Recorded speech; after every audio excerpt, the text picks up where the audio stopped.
वैष्णव और आप देख रहे हैं डिजियाना दमोह न्यूज। आइए डालते हैं अब समाचारों पर विस्तार से एक नजर।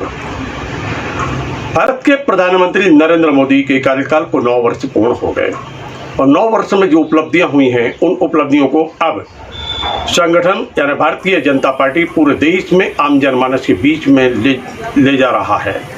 विस्तार से जानकारी दी जा रही है। भ्रष्टाचार मुक्त, भय मुक्त और बड़ी समस्याओं का समाधान करने वाला ये 9 वर्ष है और इन्हीं 9 वर्षों के कार्यकाल को आम जनमानस के बीच में रख रही है भारतीय जनता पार्टी। प्रत्येक जिला मुख्यालय पर, प्रत्येक लोकसभा क्षेत्र में लगातार पत्रकार वार्ता का आयोजन किया जा रहा है। मध्य प्रदेश के प्रभारी भारतीय जनता पार्टी के संगठन मंत्री मुरलीधर राव दमोह पहुंचे। उन्होंने पत्रकार वार्ता को संबोधित किया।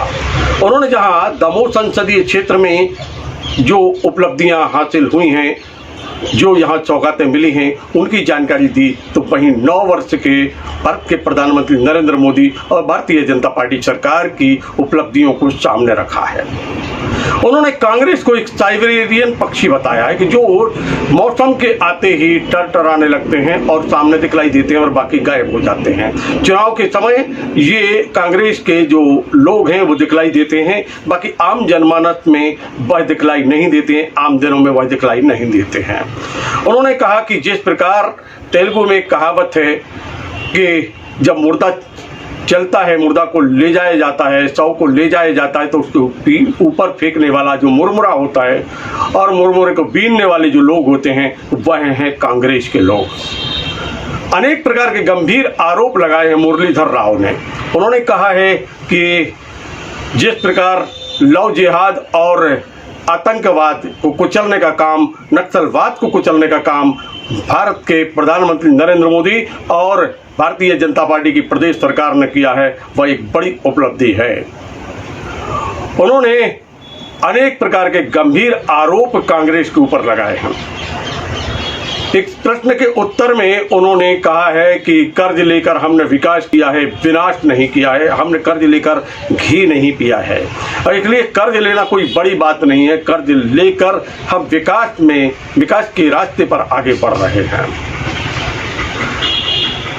कांग्रेस के एक और प्रश्न जो सामने आ रहा है, जो बात सामने आ रही है बजरंगबली की, उसके उत्तर में उन्होंने विस्तृत जानकारी दी है। उन्होंने कहा है कि आरोप लगाए हैं कि जिस श्री राम के अस्तित्व पर सवाल उठाती थी ये कांग्रेस, अब वह हनुमान की गदा को लेकर आगे बढ़ रही है।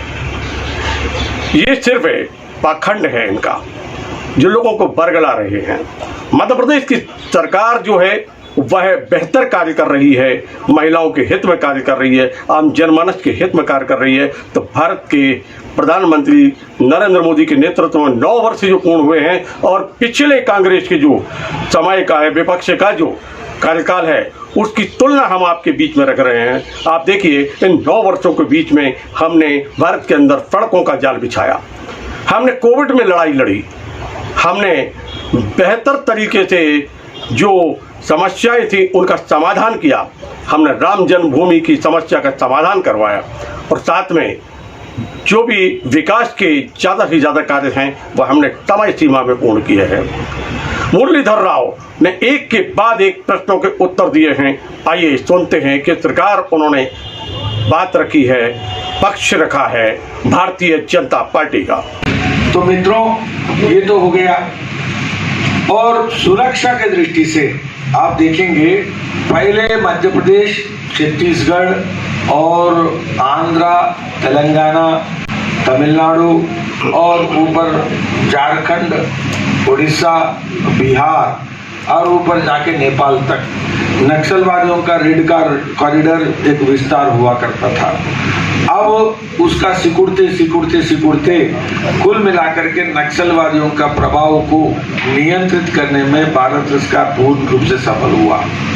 उसी प्रकार कश्मीर से लेकर के अलग अलग जगह जो अलगाववादी आतंकवादी थे उनको भी समाप्त करने में सफल हुआ।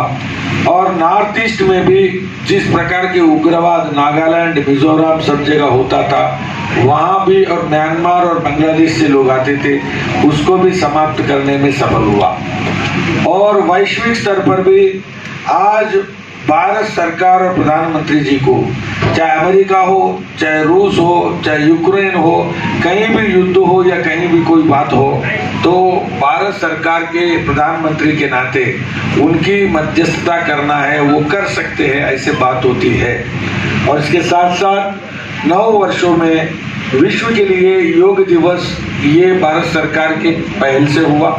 और विश्व के लिए छोटा अनाज मोटा अनाज जिसको आप कहते हैं मिलेट्स, उसका मिलेट वर्ष यूनाइटेड नेशन डिक्लेयर किया, ये भी हमारे कारण से हुआ है। मित्रों, ऐसे कई अनेक हुए हैं। और राम जन्मभूमि की समस्या का 500 साल की जो निलंबित समस्या है वो साल हुआ है खून खराबा के बगैर शांति के आधार पर, ये साल हो गया। और काशी के कॉरिडोर निर्माण हुए और महाकाल के महालोक निर्माण हुआ और पूरे देश भर में एक मंदिरों के उत्थान और उद्धार के लिए बड़ा काम हमने किया है। तो सांस्कृतिक गौरव के प्रति भी भारत सरकार और यहाँ मध्य प्रदेश सरकार समर्पित है। अब आता है मध्य प्रदेश के विषय में, हमारा डबल इंजन सरकार हम कहते हैं। आज 15 वर्ष से लगातार पूरे देश में कृषि प्रगति के विषय में मध्य प्रदेश अव्वल नंबर पर है। इसका कारण है मध्य प्रदेश के हमारे सरकार की नीतियां। सिंचित जमीन आज 43 लाख हेक्टेयर में पहुंचा है, जो पहले 3 लाख हेक्टेयर हुआ करता था। इतनी बड़ी जमीन सिंचित होना ये मध्य प्रदेश सरकार के कारण से, भाजपा सरकार के कारण से हुआ। बिजली समस्या रहती थी, आज बिजली की समस्या बिल्कुल नहीं है। और पीने के पानी की समस्या रहती थी, अब न केवल समस्या समाप्त हुआ और हर घर में नल के जल के माध्यम से कनेक्शन करा करके देने की भी व्यवस्था हो रही है। तो कुल मिलाकर के सिंचाई वाली जमीन में विस्तार हुआ और सिंचाई के लिए पानी की व्यवस्था हुआ और पीने की पानी की व्यवस्था और बिजली की व्यवस्था, ये सब मध्य प्रदेश सरकार ने शिवराज जी के नेतृत्व में पहले 50 साल में जो किसी ने नहीं कर पाया वो हमारे माध्यम से हुआ है। और आमदनी जो मध्य प्रदेश सरकार के कारण से आज पर कैपिटा इनकम जो है वो कई गुना बढ़ी है, तो ये मध्य प्रदेश सरकार के कारण बढ़ी है। और गरीब कल्याण मध्य प्रदेश में आज आप देखते हैं बहुत लाडली लक्ष्मी योजना, संबल योजना, किसान सम्मान निधि, ये सब करते करते आज लाडली बहना योजना के अंतर्गत 1000 हम अब चालू कर दिए हैं। सभी बहनों को घरेलू समर्थन, इसके लिए उनकी इनकम में सपोर्ट देना, ये सरकार ने काम चालू किया। और इस विषय में मुख्यमंत्री जी ने आगे घोषणा की कि हम 3000 तक इसको ले जाएंगे। और दूसरा, किसान सम्मान निधि में जो पहले प्रदेश के जो कोटे में 4000 दिया जाता था, अब 6000, यानी लोगों के आमदनी बढ़ाने के लिए सरकार के समर्थन के माध्यम से जो भाजपा सरकार ने किया है वो पहले कभी किसी ने नहीं कर पाए। अब आता है ये सब चीजों में कांग्रेस एक विफल प्रतिपक्ष है मध्य प्रदेश में। उन्होंने आज तक भाषण देने के अलावा प्रतिपक्ष के नाते सरकार के न सहयोग दिया और सरकार के कोई रचनात्मक विरोध किया, केवल जिसको कहते हैं फेक फैक्ट्री बनाया। कांग्रेस एक फेक फैक्ट्री है। और दूसरा, और उनके नेता जो आते हैं ये टूरिस्ट नेता है। मैं तो कहता हूँ साइबेरिया से पक्षी जैसे मौसम में आते हैं, वैसे कांग्रेस के नेता मौसमी पक्षी के नाते चुनाव में आते हैं। लगातार 5 साल में मैं चैलेंज करता हूं, राहुल गांधी जी कितने बार मध्य प्रदेश के प्रवास किया, मोदी जी ने कितने बार प्रवास किया, अमित शाह जी ने प्रवास कितने बार किया, नड्डा जी ने प्रवास कितने बार किया, मुख्यमंत्री शिवराज सिंह चौहान ने प्रदेश का प्रवास कितना किया, हमारा प्रदेश अध्यक्ष कितना प्रवास किया। जब ये टोटल देखेंगे तो कांग्रेस के नेता गायब है और कहीं प्रवास नहीं करते हैं और संकट के समय में कहीं भी नहीं है, कोविड में भी नहीं घूमे हैं। और दूसरा, ये लोग चुनाव है तो पहुंच जाते हैं। अब दूसरी बात है कि इन लोगों को हनुमान जी पर बड़ा भक्ति लोगों में दिखाई दे रही है।